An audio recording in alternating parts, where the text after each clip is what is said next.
वात रोगों में छोटे छोटे 5 उपाय बताए। एक उपाय एलोवेरा, गिलोय, पारिजात, निर्गुंडी, सहजना। ये इन 5 में से 3 द्रव्य तो सबको सारे देश में फ्रेश उपलब्ध हो जाते हैं, और जो ताजी जड़ी बूटियां हैं उनका लाभ बहुत अधिक होता है। एलोवेरा, गिलोय अब तो घर घर में लगा लिया लोगों ने। एलोवेरा, गिलोय,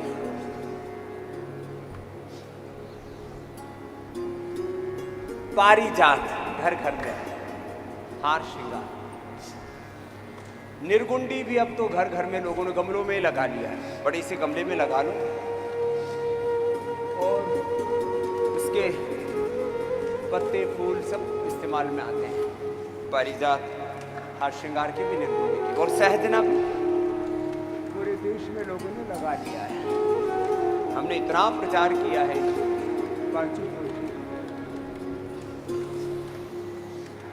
इनका रस। खाली पेट जो लहसुन खाते हो, जो नहीं खाते वो इस बात के ऊपर ध्यान नहीं आते। जो खाते हो रात को भिगो के सुबह रात ही को जीरा मार के भिगो दे तो उसकी सारी गर्मी, उष्णता, तीक्ष्णता, तामसिकता पानी में निकल जाती है। फिर गाय के घी में भून लेने से थोड़ा उसमें दुर्गंध होती है, उसकी वो दुर्गंध और तामसिकता, तीक्ष्णता सब गायब हो जाती है। नहीं तो किसी किसी को एसिडिटी बढ़ जाती है, लहसुन इतना तीक्ष्ण। लहसुन का खाली पेट 5 से लेकर के 25 कली तक हमने लोगों को खिलाया है। और जिनका शरीर पूरा जाम पड़ा था, एक एक अंग जकड़ा पड़ा था, हाथ पैर टेढ़े मेढ़े हो जाते हैं, एक एक जॉइंट पेन करने लगता है। लहसुन धार्मिक दृष्टि से इसमें थोड़ी दुर्गंध होने के कारण से इसको तामसिक श्रेणी में रखा है, लेकिन जैसे मैंने कहा इसको भिगो करके, जीरा मार करके, गाय के घी में भूनने से इसकी प्रकृति, इसके गुण ही रूपांतरित हो जाते हैं।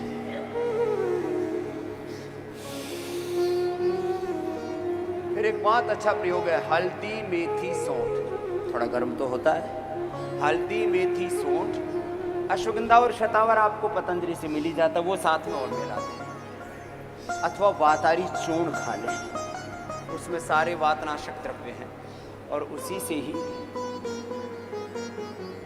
फर्स्ट और सेकंड स्टेज का अर्थराइटिस। अब अर्थराइटिस में R factor, CRP, ANA, AVN, HLB27, uric acid, ये बहुत सारे पेन मार्कर्स बढ़ जाते हैं, ये पूरे नेगेटिव आ जाते हैं।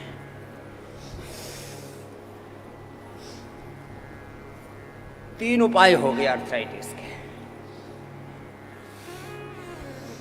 लंबे लंबे श्वास। चौथा उपाय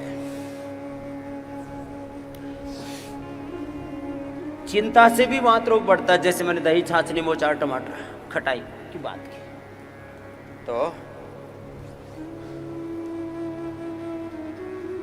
चिंता,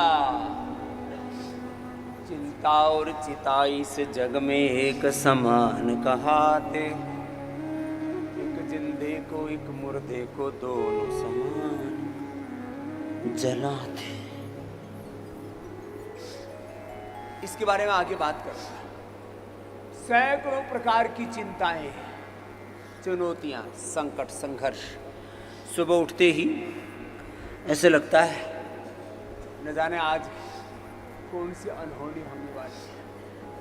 कई बार ऐसे होता है कि आप संकटों से घिरे रहते हैं। यूँ तो ये संसार रूपी संग्राम में हर कदम पर जिंदगी में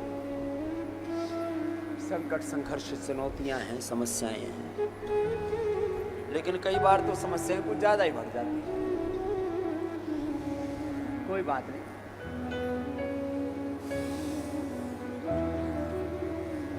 समस्याएं बड़ी नहीं है। ये मत कहो प्रभु से तेरी मुश्किलें बड़ी हैं, इन मुश्किलों से कह दो, इन संकटों से कह दो, मेरा प्रभु बड़ा है, मेरा गुरु बड़ा है, वो साथ में खड़ा है। चिंताओं से अपने चित्त को हटाना, गुरु प्रभु में लगाना,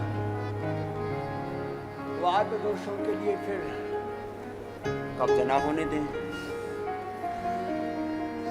मूलाधार स्वादिष्ठान मणिपुर चक्र, यहां से वात पैदा हो, यहां से पित्त पैदा हो, यहां से कफ पैदा हो।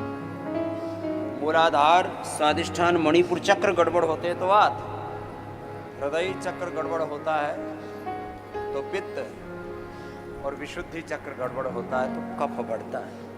इन चक्रों की भी बड़ी महिमा है।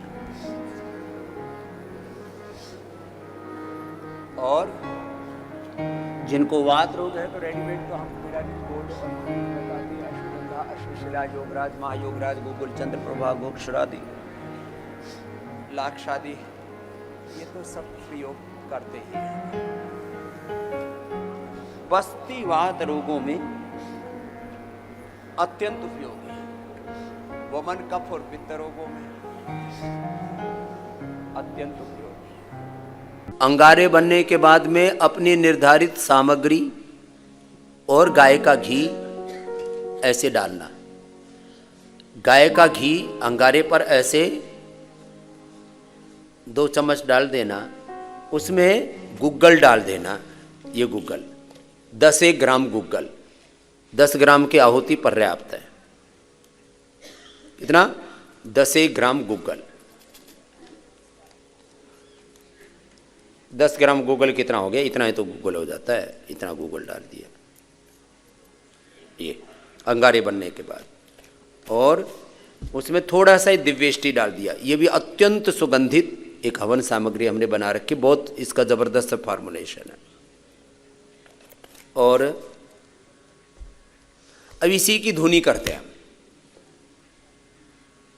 अब ये कहने को एक हवन है, अब इसमें भी हमने 12 तरह की सामग्री बना रखी है। वातेष्टि, पित्तेष्टि, कफेष्टि, कैंसर के लिए कर्कटेष्टि, चर्म के लिए चर्मेष्टि, इनफर्टिलिटी के लिए संतति इष्टि, अलग अलग रोगों के हिसाब से दिव्येष्टि, प्रारब्धेष्टि, मेधेष्टि, मस्तिष्क रोगों के लिए, हृदय रोगों के लिए हृदयेष्टि, साथ में कर लो। यज्ञ चिकित्सा सबको लेनी जरूरी है, उससे आपको पूरा लाभ होगा और स्थायी लाभ होगा।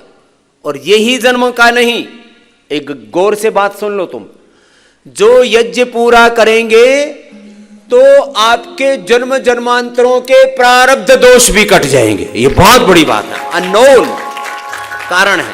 कई बार बीमारी दिखी नहीं, सारे MRI, CT स्कैन, सब ब्लड टेस्ट, सब कुछ करा ले और बीमारी है शरीर में। अब ऑटोइम्यून डिजीज का कारण कोई बता दे, कुछ पता नहीं, वो इसी से ठीक हो। प्रारब्धेष्टि, थोड़ा ये गुग्गल, गाय का घी, ये सब डालो और उससे हवन करो। कपालभाति, अनुलोम विलोम करो जरा। कपालभाति तो अभी आसन के साथ भी मुझे करवानी। सबके लिए यज्ञ चिकित्सा जरूरी है। तुम्हारी एनर्जी को एनर्जी में सेनर्जी लाने के लिए एक्यूप्रेशर, एक्यूपंक्चर भी जरूरी है। और जिनका पूरा स्ट्रक्चरल बैलेंस बिगड़ जाता है उनको कायरोप्रैक्टिक भी कराते हैं। कायरोप्रैक्टिक भी वो करवाते हैं। और हम 5 से 7 दिन में टेढ़े मेढ़े लोगों को सीधा कर देते हैं। जितना योग जरूरी है उतना ही यज्ञ भी जरूरी है, एक्यूपंक्चर, एक्यूप्रेशर भी जरूरी है। कायरोप्रैक्टिक का भी जो अभ्यास है वो जरूरी है।